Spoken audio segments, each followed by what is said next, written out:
So, in the cleaning cupboard of a bus depot somewhere near Nottingham, there's a rare bike nestling. This bike belongs to my friend Dave, and it is a 2004 Tomos Flexer. So, quick bit of UK Tomos history. They were mainly sold on the high street by Woolworths and also sold in Littlewoods and Empire stores and various other mail order catalogues. The only model you could really buy was the A3 in two different trim levels, and they stopped importing them in about 1991 when all the A3s dried up, basically. So from that time up until 2012, when they started importing the new models, Tomoses weren't available. When they did start importing the new models, the Flexer was one of them, but up until that point, they didn't exist. Now, this is a 2004 model, which arrived on the back of a motorhome from Europe at some point, and that makes it quite a rare beast. It's also a European spec bike, which means it's got different wheels and various other differences, which makes it quite a special bike, really. This bike was roadworthy when we picked it up. It's got an MOT. It, however, is a non-runner due to electrical or carb issues that couldn't be resolved by the previous owner. So Dave has asked me to pick up the gauntlet, get it running for him, and we can go on lunchtime rides at work and stuff like that. A little bit more about the Flexer. This has got, I think, the A52 engine, so it's like a cross between the A35 and the A55. It's basically an A35 with A55 cases. So it's still got the reed valve induction. It's got a SHA Delorto Char carb. It's got the A55 side covers though. As you can see, it's a tube frame model, much like the Racing 45, which is another one of the bikes that they start importing at the same time, as well as the Classic XL. And this particular example is also really low mileage, which is nice.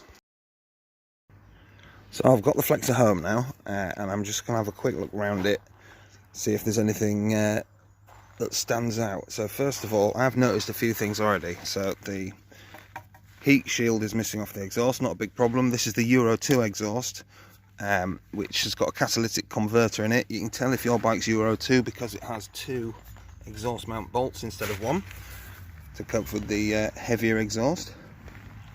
Now the fuel line's off. But I did that when I was draining the bike of fuel before we transported it. This is a aftermarket fuel cap, and I don't like it very much. It's a locking one, but it doesn't go all the way in. There is an O-ring there that's supposed to seal the tank, but it's not very good. So you can imagine all the fuel vapor escaping off there, which means that you're going to end up with stale fuel quite quickly, and also water can get in. I also can't see how this vents, although I haven't actually looked at it particularly well, so it may be just fine at venting, I don't know. There's the VIN number. So, tyres. Decent tread on them. Sava tyres, so they may even be the original ones that came with the bike. I can't see any cracking or anything on the sidewalls, at least on the front, so that's a good sign. We can keep those. Very low mileage, although you can't always rely on that because the speedos sometimes don't work, or the cable will snap, or someone will disconnect it to keep the mileage low. So you can't rely on it as such, but it's a good indication. Rubber's missing off the kickstart. I've got one of those, I think, in stock. Bit of paint chipping there. We might be able to respray this. Now the rear tyre, yeah, that looks fine. Can't see anything there. That's another Sava.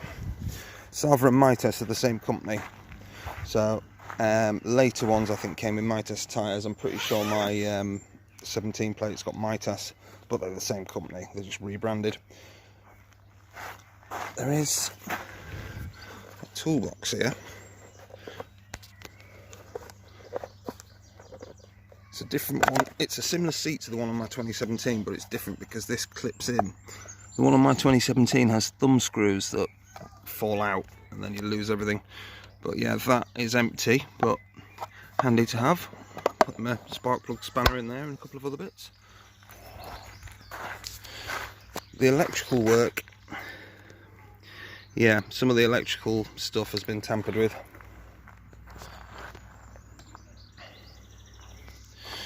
It's quite weird in that it's an A35 motor, or the I think it's an A52 actually,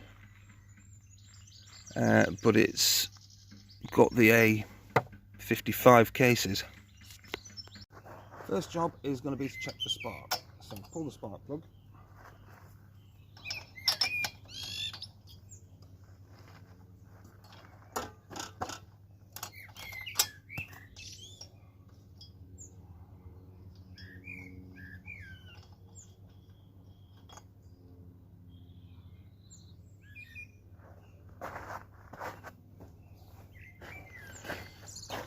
Check the condition of the plug as well.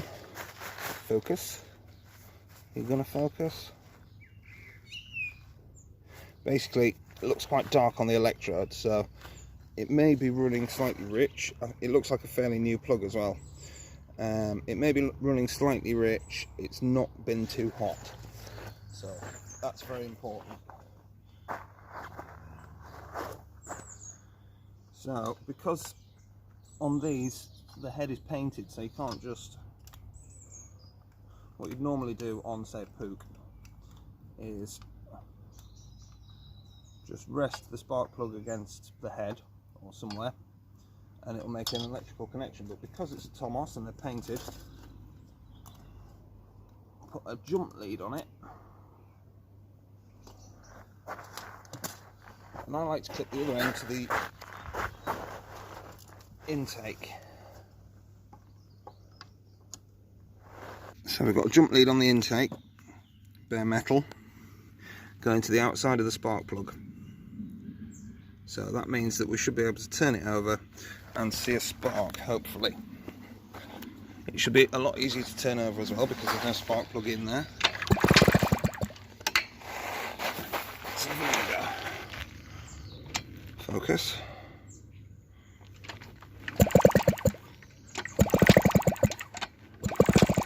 Yeah, actually a big fat spark there. That's good. So next up, we need to put the spark plug back in.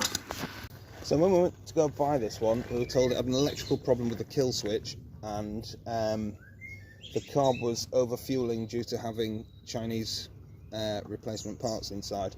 So we'll deal with the carb, but we know at least the kill switch may not work, but it's definitely still sparking, so it's not stuck on kill, if you like. So that's a good sign. So next job, put the spark plug back in. In fact, the next job, dribble a bit of fuel down the spark plug hole,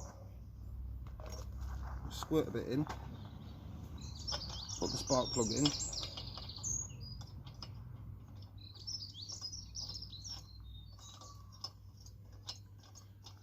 and then see if it fires with just what fuel is in the cylinder.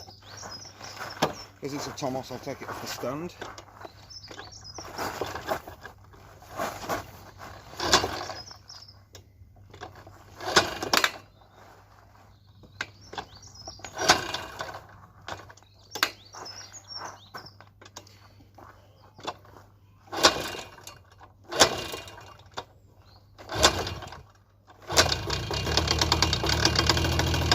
Good sign, isn't it?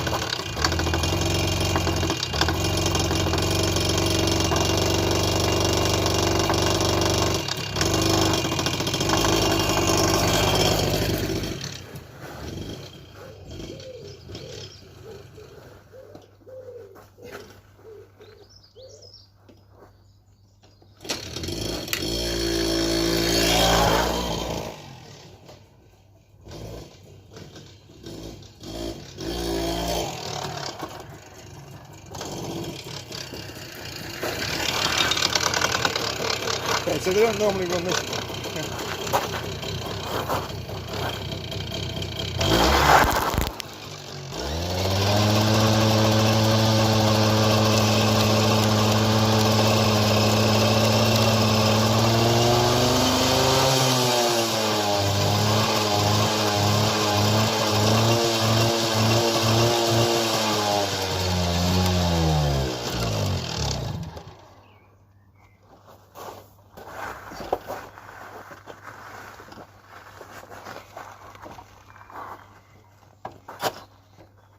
Okay, so I was just expecting that to pop and fart a little bit, but actually we got like a good minute of running time out of that, just from squirting some juice down the spark plug hole.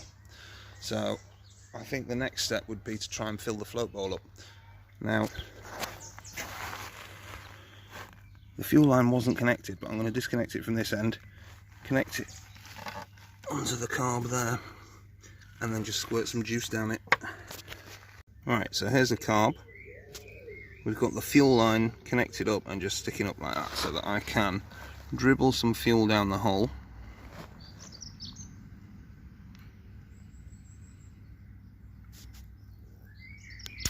If it focuses, you can see,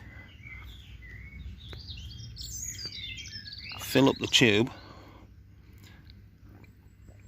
which should in turn be filling up the float bowl on the carb. Now, my theory on this is that the problem lies with the float needle, and that's why it's been over fueling. So it's been basically flooding the float bowl and not running. And the reason for this is that it's got Chinese parts in it, and basically Chinese copy float needles don't work. They're not compatible with the original Delorto, which this is 1412p.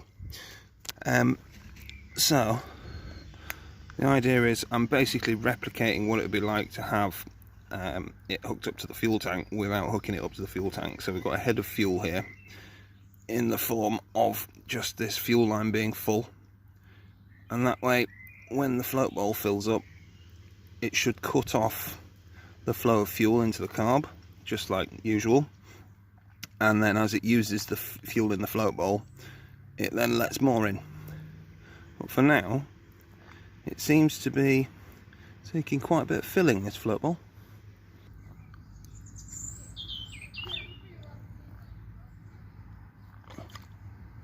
Still draining in. Ah, release the buddy. He's here. Why is this float bowl still filling up, buddy? What's happening? Is that Dave? That is Dave's bike, yeah.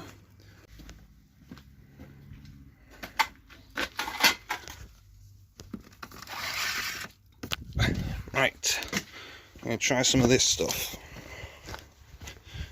It's quite good on kitchens.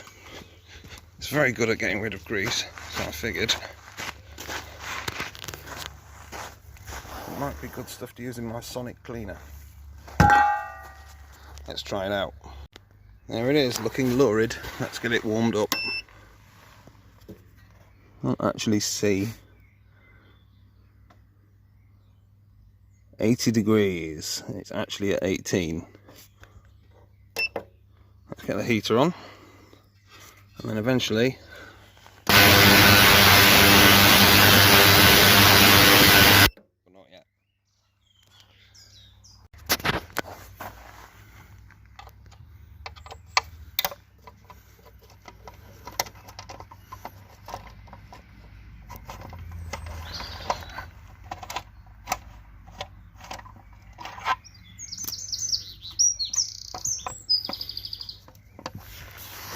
Ah, sneaky. There's two bolts holding this on.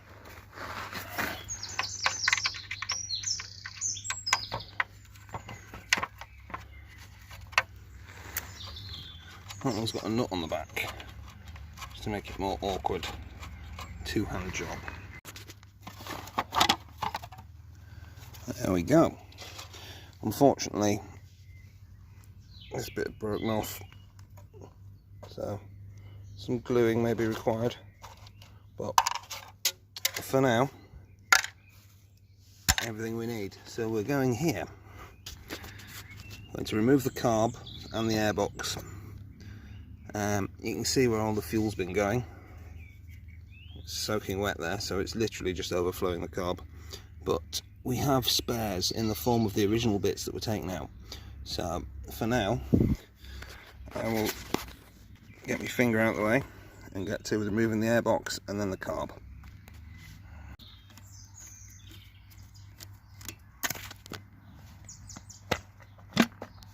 Ooh. Juicy. There's a bit of airbox leakage going on there. Okay, so the carb was overflowing with some rather yellowy looking fuel. So that could be one problem. It's overflowing so much it's going into the air filter.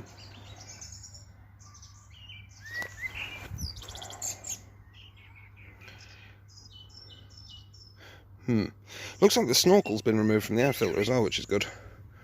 But it does have quite a lot of draining to do. So I'm going to pull it that way up and hope that it stays.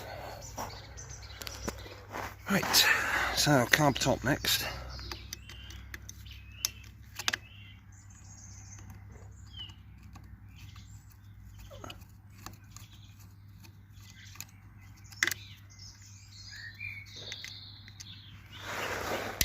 Sometimes those little screws are captive and sometimes they're not, and in this case they're not, so if you were to just take the top off the carb you'd lose the screws.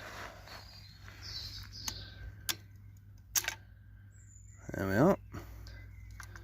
Carb slide.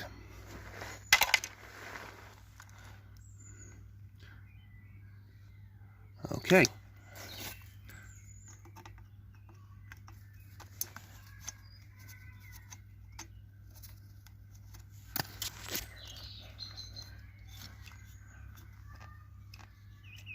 And then just wiggle it off. One Delorto shaft 1412P. I believe the P is to do with the fact that the choke is slightly different. So on some of them it comes through a slot here, and on the P it comes through on a bolt there. I don't know why. Right, let's set you up so you can see me dismantle it. Okay, so I just thought I'd show you around where I'm working while I'm stripping this carb. Got the sonic cleaner warming up, 22 degrees now.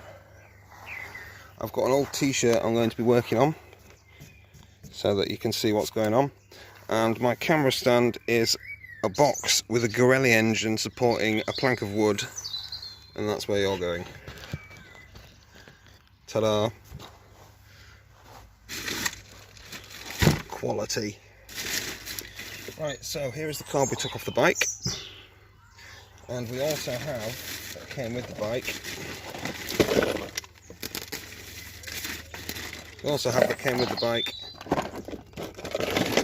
a box of bits, some of which are carb, and a Chinese carb that was used, the bits of it were used to fix that carb, which I believe is the problem. So let's go through it all. I need some carb cleaner. Next up we have the main jet. Now, I'm not sure if that's an original Delorto jet or not.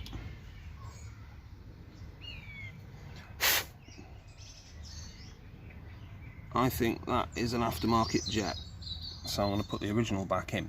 As it sucks the fuel out of the float bowl, the float drops down a bit, lets more fuel in, lifts up.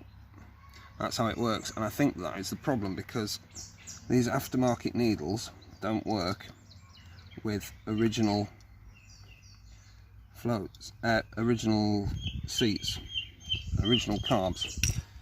And I reckon that was the one from this monkey metal monstrosity here, which is a knockoff Chinese Shah, where it would have the nameplate there is just blank.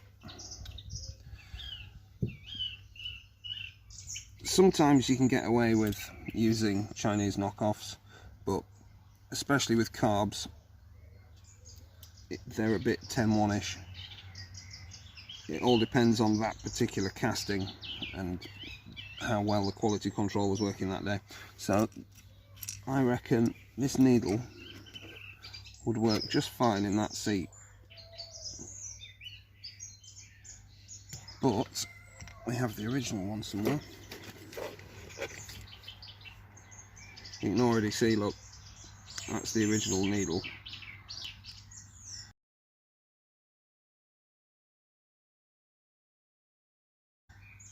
That hole there is a lot deeper than that one. So there's the problem. Now, when these go bad, this little neoprene end goes brittle, and it seems that this one's still got plenty of give in it. So I think we're going to use the original, and that can bugger off. You can see as well, look, going back to what I was saying about the choke, this is the 1412P, so it's got that whole mechanism there to run the choke, whereas on the, this is obviously a knockoff, but it's the same design as the normal 1412s, where you have a slit there which obviously lets more air in, and that's how that works. It's sort of direct drive, whereas this is on a linkage. So we're going to be rebuilding the original carb, and that can do one. Feel the heat. There's a little boy up there banging on the window. Right, so let's put all the bits in here. That's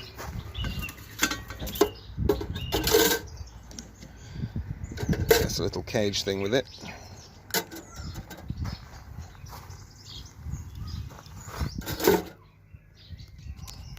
So I'm going to have to turn that over part way through, aren't I, or maybe top it up a bit.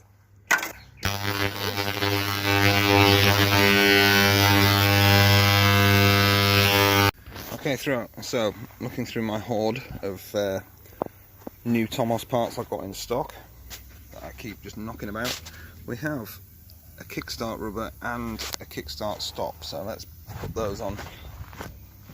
It's getting quite annoying, my foot slipping off the kickstart rubber, and the stop there is a major fail point on these. It's quite easy to smash the kickstart stop off.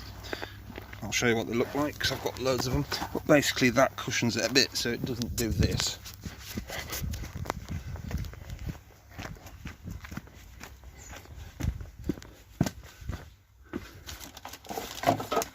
So if you kick the Tomos over too hard, you end up smashing the pin off there. I'm keeping this because I'm planning on converting one to pedal start. You don't need a stop there to pedal start, but it's still quite annoying. There we are, got the rubber grip on, got the bump stop fitted, stops it being as likely to smash that off, although it is looking a bit loose already. This is a brand new side cover too, so sub-optimal, but it's doing alright for now. Okay, so we've had half an hour of ultrasonic cleaning. It's looking pretty good actually. So I'm going to take all the bits out and then give them a rinse in water.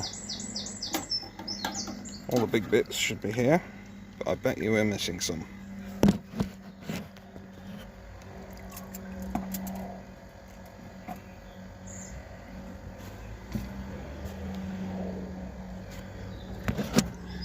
Give it half an hour at 45 degrees, which seems to be about warm enough.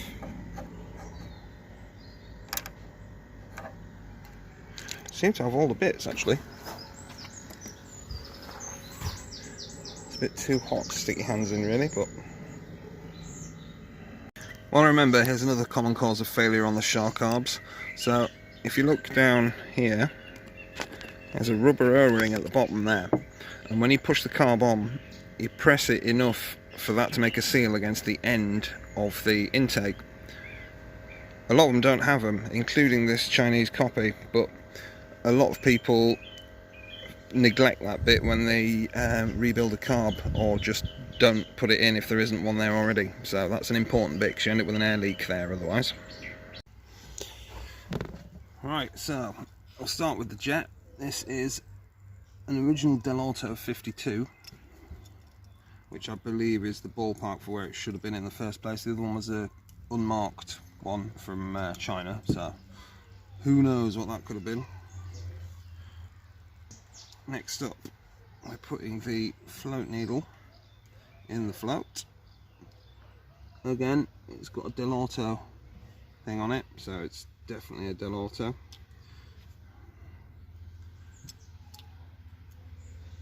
Now this is the original needle, the one that was in it before, not needle, sorry, pin even.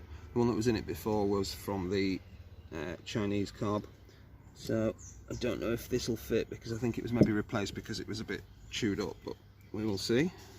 There we are. Now the issue is, yeah, so that isn't sticking, so that's fine. And ideally, when you hold it vertical, it should be, the float height should be parallel with the top of the carb, which this more or less is. Right, so here's how this goes. It goes through there like that, and then the spring sits on there.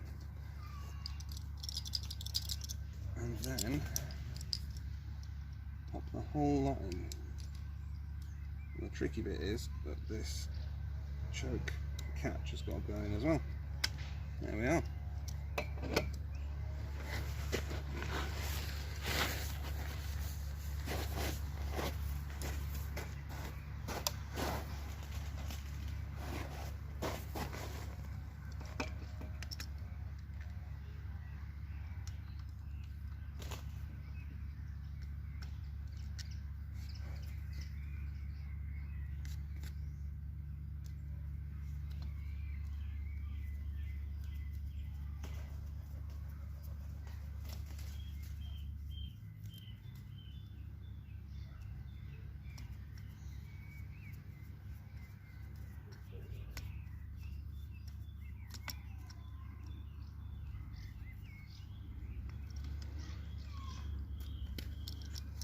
You can see the throttle move as well. Full and none.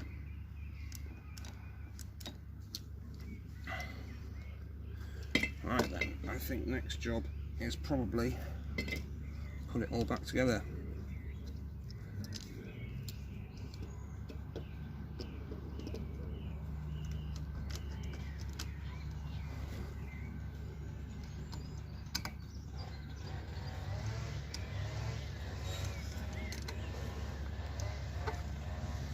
Never ever over tighten this clamp either, because they're very easy to snap. That'll do. Fuel line.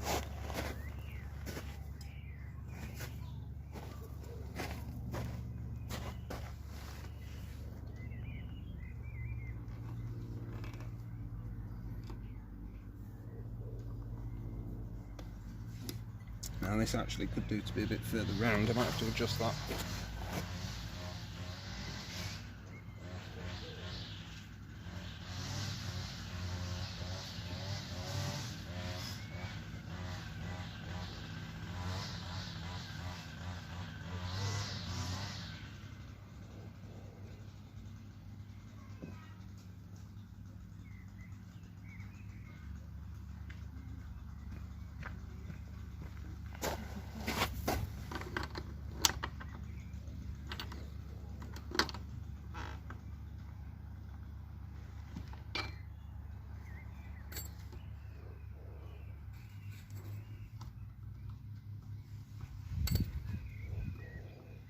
Pliers are the best for this, but since I haven't got any on me at the moment, I'm going with brute force.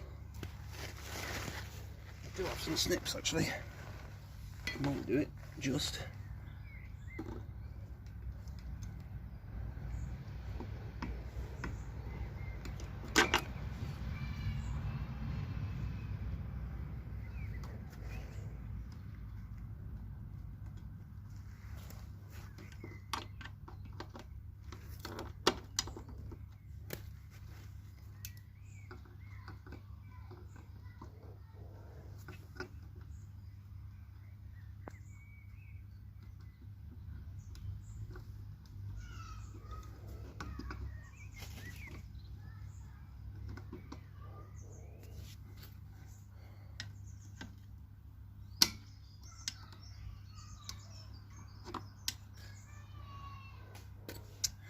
Right, okay.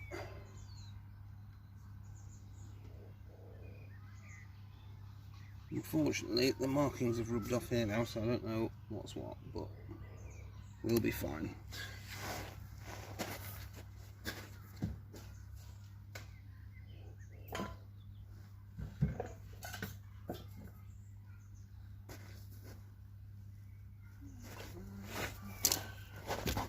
Wipe the excess fuel off.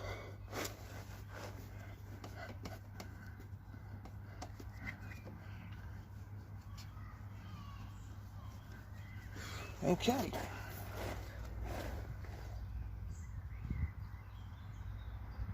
The air filter seems to have drained as well, which is good.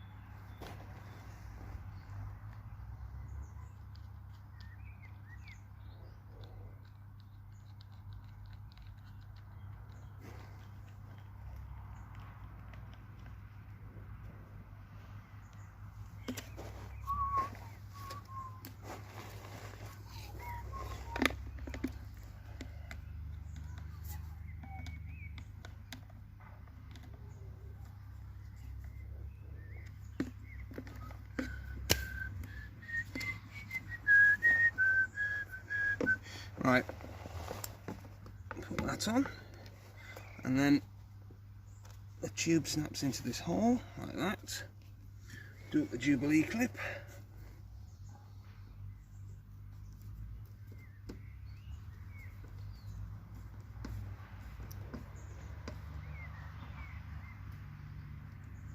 Do that one a bit tighter, I think. It's not quite lined up.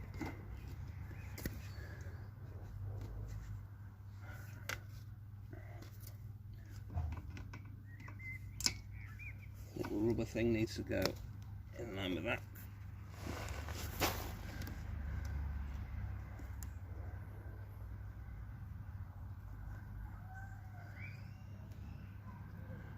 I think.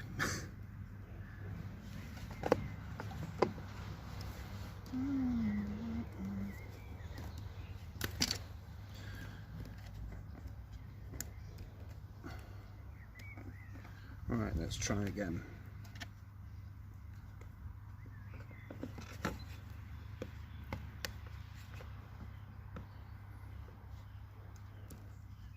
That's better.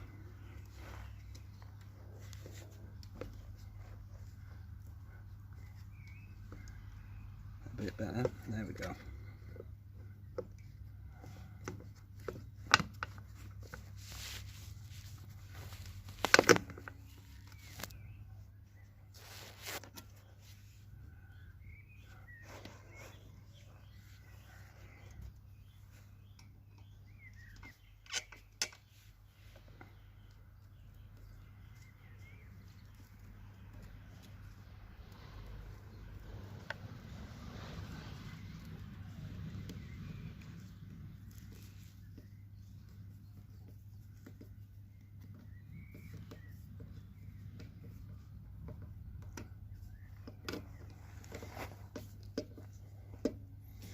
Now for the moment of truth.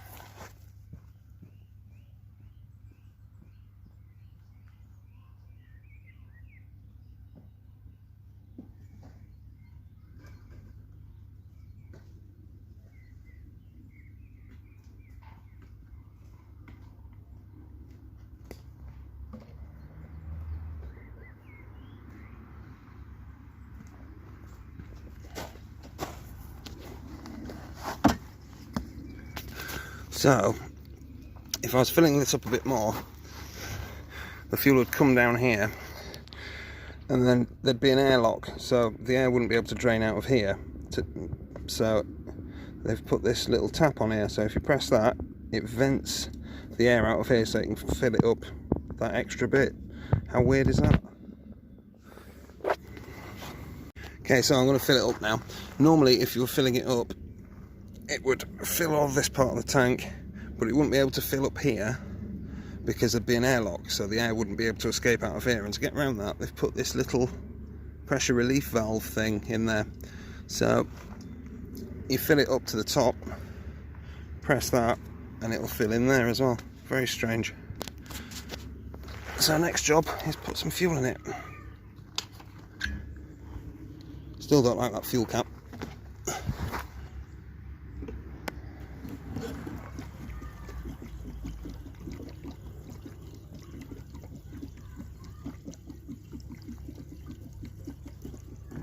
Don't need loads.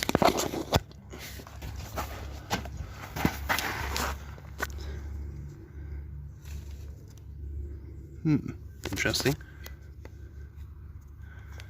So that must be reserve, and that's on. Okay. Down for reserve, remember that. We'll try and start it. Need two hands for a minute. Okay, we're going for the first start under its own fueling. Move that out of the way. Move it over.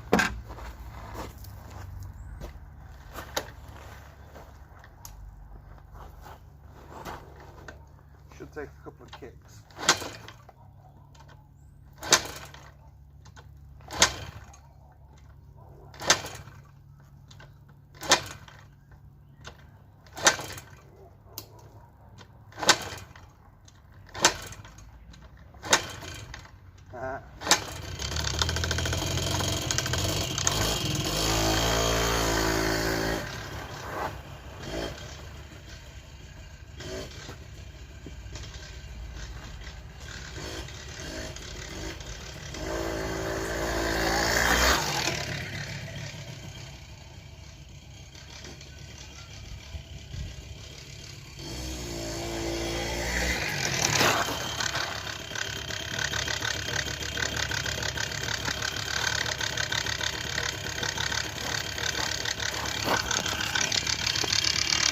Brilliant, idle's fine and everything.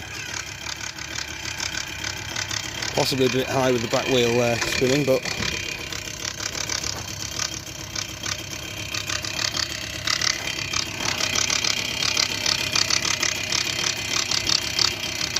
something sounds a bit loose.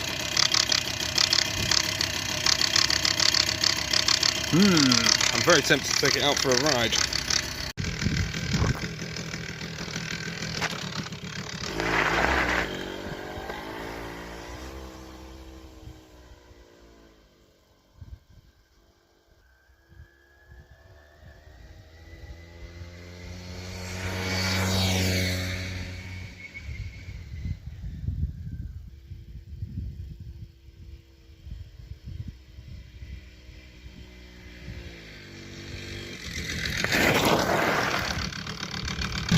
Seems to be quite a lot of juice coming out the end of there. Oil juice. In fact, I mean, there's the back of the number plate. I think it just needs a good thrash out. It's obviously leaked so much fuel and oil into the exhaust over its time that well, look at it all. Fucking hell. Let's burn some off. Okay, so we're going slightly uphill now.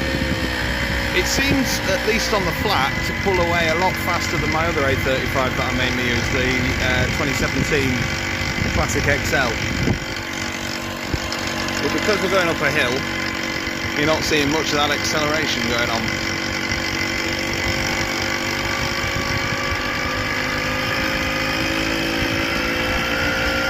Seems to ride great though.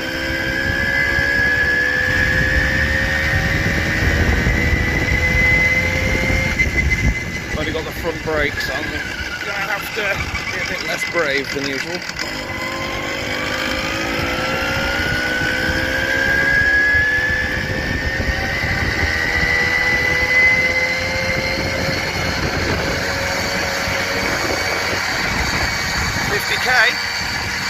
Apparently.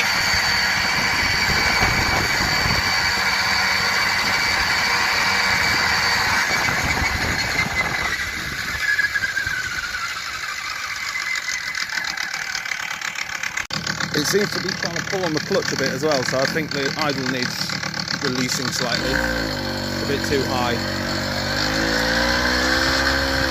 I mean, we're going slightly uphill now and it's accelerating quite well.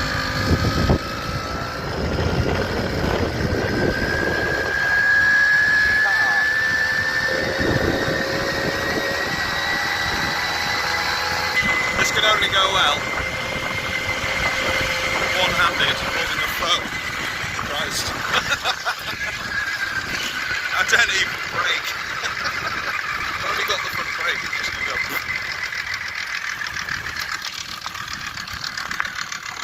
Beautiful spring day. Let's get out of here because it's probably someone's private land.